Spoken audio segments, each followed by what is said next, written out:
Bonjour à toutes et à tous et bienvenue dans une critique qui va pas faire dans la dentelle. C'est un gros film de merde que je ne vous conseille clairement pas. Rebel Moon 2 fait pire que son prédécesseur et je vais m'arrêter là parce que je vais pas plus développer que ça dans le sens où je vais pas essayer de vous convaincre de le regarder quand même parce qu'il y a des choses intéressantes.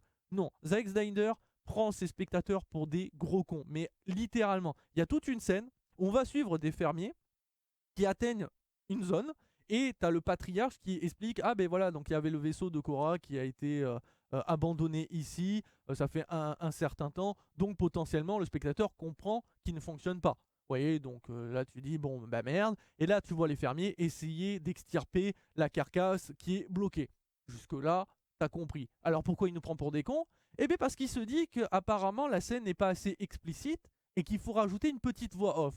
Autant si la voix off était arrivée bien avant cette scène, où on entend Titus nous expliquer qu'il faudrait plus de puissance de feu, et que là le patriarche explique ah mais il y a l'ancien vaisseau de Korra, et là hop tu montres la scène, on comprend, ça aurait fonctionné. Sauf que là on voit déjà les fermiers en train d'extirper le vaisseau, on montre que le vaisseau a des canons, donc t'as pas besoin de plus. Bah si, là tu rajoutes une petite voix qui te dit ah il faudrait récupérer le vaisseau de Korra, il pourrait nous être utile.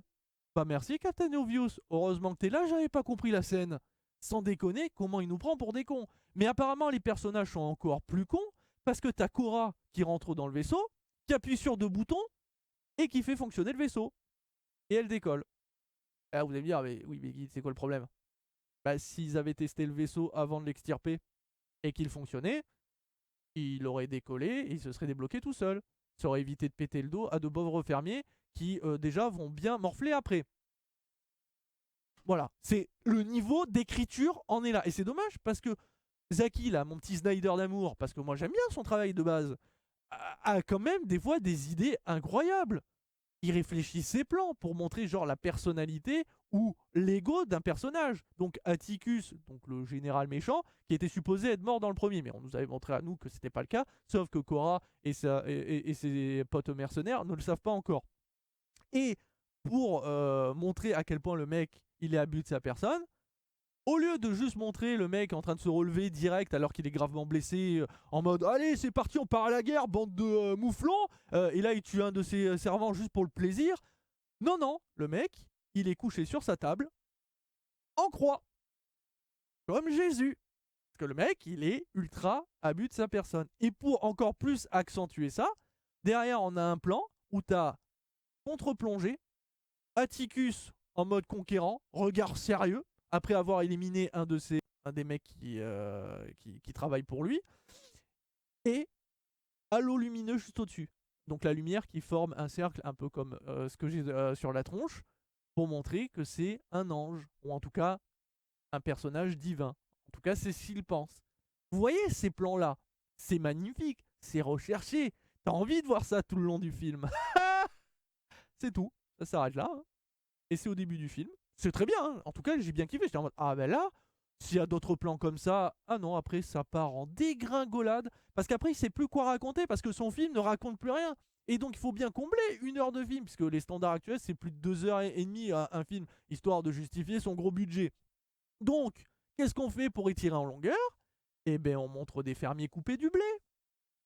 Et aussi des mercenaires. Parce que oui, les mecs, ils sont quand même venus se battre au risque, enfin, en péril de leur vie, sachant qu'ils savent qu'ils sont sous-équipés, que les mecs, ils vont avoir une armée ou en tout cas un énorme vaisseau avec des gros canons, plus de moyens qu'eux. Et eux, ils sont venus se battre. Et on leur dit, par contre, il faudrait nous aider à couper le blé parce qu'il faut qu'on récolte le blé sous 3 jours. Comme ça, quand l'armée va débouler, on leur montre qu'on a fait notre travail. Potentiellement, ils vont peut-être se barrer. Sauf qu'on sait très bien comment ça va finir. On n'est pas con. Mais eux, ils y croient encore. Et en plus, ils vont se servir du blé comme d'une moyen de pression, parce qu'apparemment l'armée en a vraiment besoin, et que le monde mer va pas prendre le risque de niquer les récoltes, et donc va pas tirer sur les maisons qui se protègent avec des sacs de blé, comme des sacs de sable. L'idée est intéressante, ma foi, mais bon, je me suis dit, oui, enfin, je pense qu'ils ont assez de planètes qui peuvent largement leur subvenir à leurs besoins. J'ai du mal à croire que, oh mon dieu, toute cette récolte, si elle nous passe entre les doigts, merde! Ah ben c'est foutu, hein. Le monde merde s'écroule, c'est terminé, on crève tous de faim. On n'y croit pas du tout, donc je pensais qu'ils allaient tirer un coup de canon et c'était terminé, mais c'est pas le cas. Mais l'idée est là, donc forcément tout le monde se réunit pour couper le blé. Et les mercenaires aussi. Lol. Lol. Mais attention, parce que la scène, juste de voir des mecs couper le blé, ça durerait pas assez longtemps. Donc qu'est-ce que fait Zack Snyder? Et que j'avais reproché au premier film, hein, de mettre des ralentis. Mais alors là, il en a mis tellement que le film est ralenti du début jusqu'à la fin. Attention, coupage de blé. Oh, attention, on récupère le blé. Oh, le blé.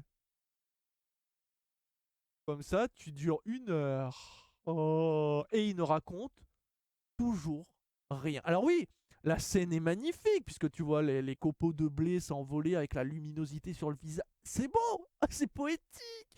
Mais on se fait chier, bordel. Et le développement tes personnages. Et donc, on en arrive à ce que j'avais annoncé. Je l'avais prédit, hein, mais parce que c'est tellement prévisible, c'était sûr. Je l'avais dit dans ma critique de Civil War, à la fin. Le problème de Rebel Moon, c'est qu'il n'a pas développé ses mercenaires. Nous avons un prince, nous avons un ancien général, on a une meuf avec des poignées mécaniques et des sabres laser. Bref, il faut développer ces personnages maintenant, vu que le 1 l'a pas fait. Le problème, c'est que sur 2h30 de film, où déjà tu coupes du blé pendant presque 1 heure, tu racontes pas vraiment grand chose. Donc il faut accélérer le truc. Et comment on accélère le truc? Eh bien, on fait une réunion, un petit peu comme une réunion de joueurs sur un plateau de JDR qui explique vite fait leur feuille de personnage. Voilà, je suis un elfe, je suis un nain, j'ai vécu ci et ça, très brièvement pour que les gens aient un peu de lore et qu'après on développe ça le long de la partie. Sauf qu'en JDR ça marche parce qu'après tu développes. Sauf que là, tu peux pas développer plus que ça. Parce que sinon après ça va s'étirer trop en longueur. Donc les gens se réunissent autour d'une table et t'as Titus qui dit bon maintenant il faut savoir pourquoi on est tous réunis pour s'affronter. Pour qu'on comprenne qui on doit protéger. Le pourquoi il se bat. Donc, racontez-moi votre vie. Je vous jure, c'est ça. C'est ridicule. Et donc, t'as Titus qui commence. Oui, alors moi, je suis devenu alcoolique parce que je suis un ancien général du monde mer. Mais un jour, ils m'ont dit tue des villageois. Alors, avant, je le faisais, mais là, j'ai dit non. Ma cargaison, ils ont fait ouais, c'est vrai, c'est pas bien. On l'a fait, mais là, c'est mal. Non plus. Du coup, le monde mer, pour le punir, ils ont sorti le gros canon. Ils ont fait hey, t'as vu tes potes là, la cargaison? Allez, explosé. Alors, la scène est très drôle, stylée. Et donc, forcément, Titus, après, a été excommunié, si on peut dire, à la John Wick. Et il a fini par se saouler la gueule. Mais là, vous avez vu, maintenant, il a changé. Parce que, alors ça, c'est trop drôle, t'as Cora. Et nous-mêmes, hein, en tant que spectateurs, on a parfaitement compris qu'il a arrêté de boire. Parce que t'as une scène où il boit, il recrache son alcool. Et après, il trempe sa gourde dans de l'eau. Et il boit que de l'eau. Et là, t'as une scène où t'as Cora qui se fout littéralement de sa gueule. Et j'ai l'impression de voir des collégiens en mode ah lol, il a vidé son alcool parce qu'il supporte pas l'alcool, lol. Et ils se foutent de sa gueule. Et t'as le prince qui arrive, qui boit la gourde et il fait mais ouais, c'est de l'eau. Lol.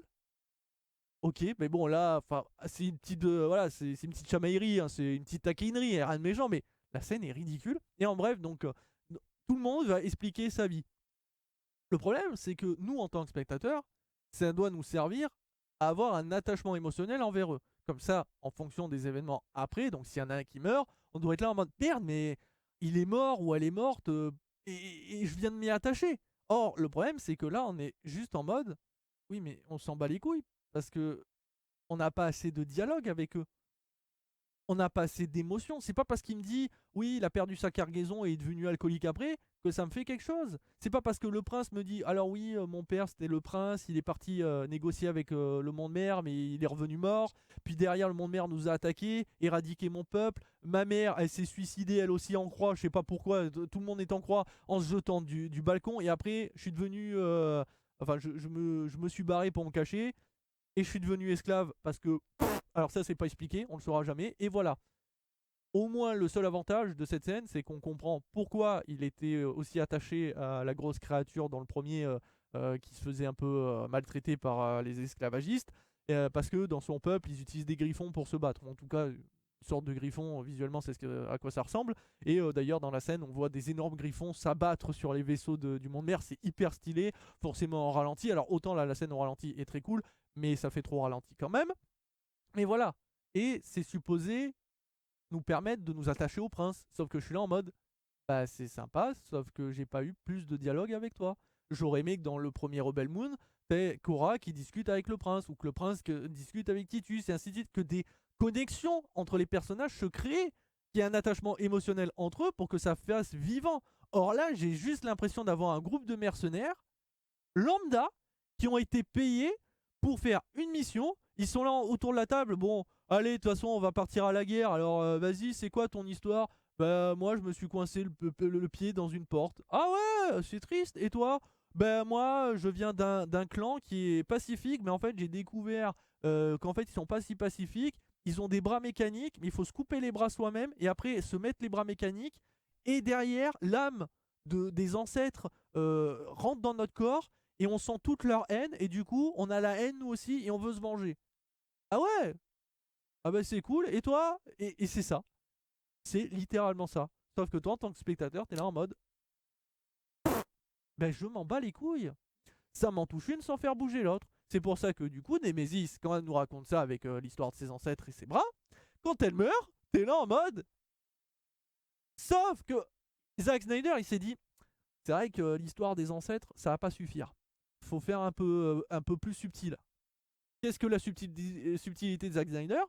C'est qu'il y a un petit garçon, quand ils vont arriver dans le village, va regarder Nemesis. Alors qu'il y a d'autres gamins qui en ont rien à foutre. Mais alors lui, je sais pas pourquoi, il est en mode c'est ma maman.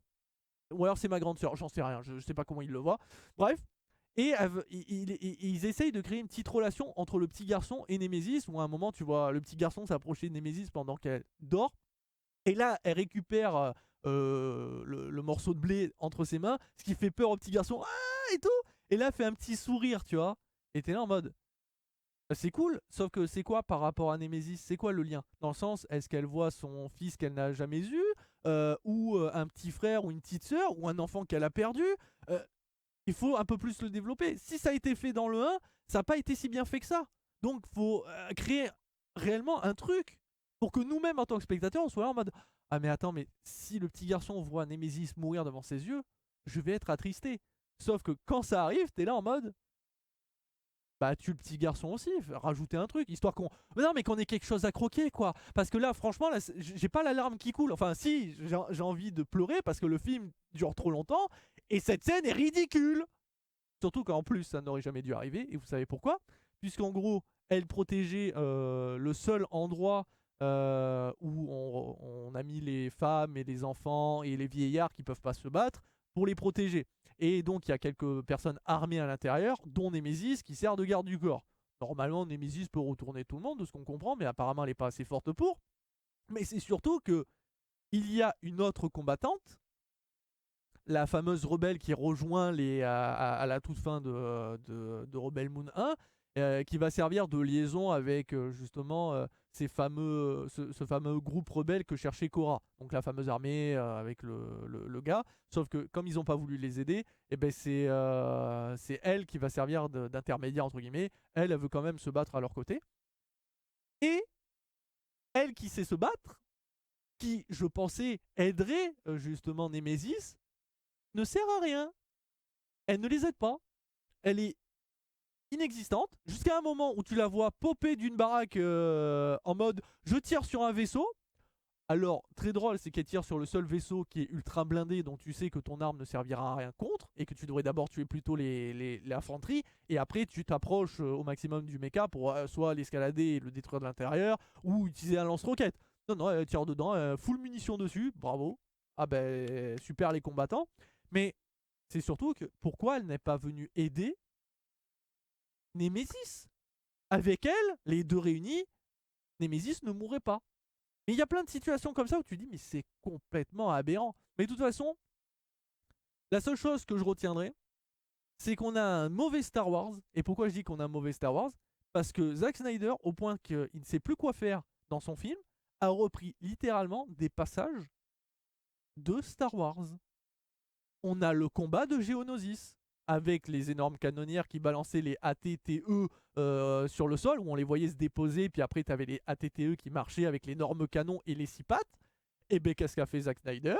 Il a repris le même design. Nous avons des canonnières qui déposent les ATTE, sauf que là ça doit être un autre nom, mais qui ont 6 pattes, qui ont un canon et qui font tout pareil. Oui. Et d'ailleurs, vous savez, dans la bataille de Geonosis, t'as énormément de poussière avec l'armée qui avance, puis après t'as les coups de blaster. Et bah qu'est-ce qu'a fait Zack Snyder? Tout pareil. Et c'est pas terminé. Non, c'est pas terminé. Non, vous le savez, puisqu'il reprend la revanche des Sith avec le combat entre Obi-Wan et Anakin qui commence à glisser, ils se mettent des coups de sabre laser tout en glissant. Et ben il a fait la même scène. Alors, clin d'œil, hommage, inspiration, ce que vous voulez.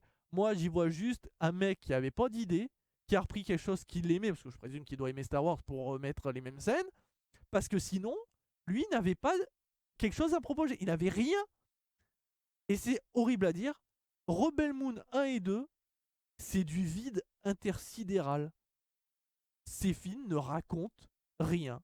Le film est creux. Scénaristiquement, il ne raconte rien. C'est pour ça qu'il s'étire en longueur. Et quand il nous avait promis, oui, mais vous allez voir, il y aura plus d'action et tout, effectivement. Mais alors à ce moment-là, il aurait fallu sauter toute la première partie. Tu aurais dû nous offrir un film de même pas 1 h 30 où tu vois juste la résurrection d'Atticus, tu vois les mercenaires en mode ok, on boit une binouze, on va affronter le monde mer.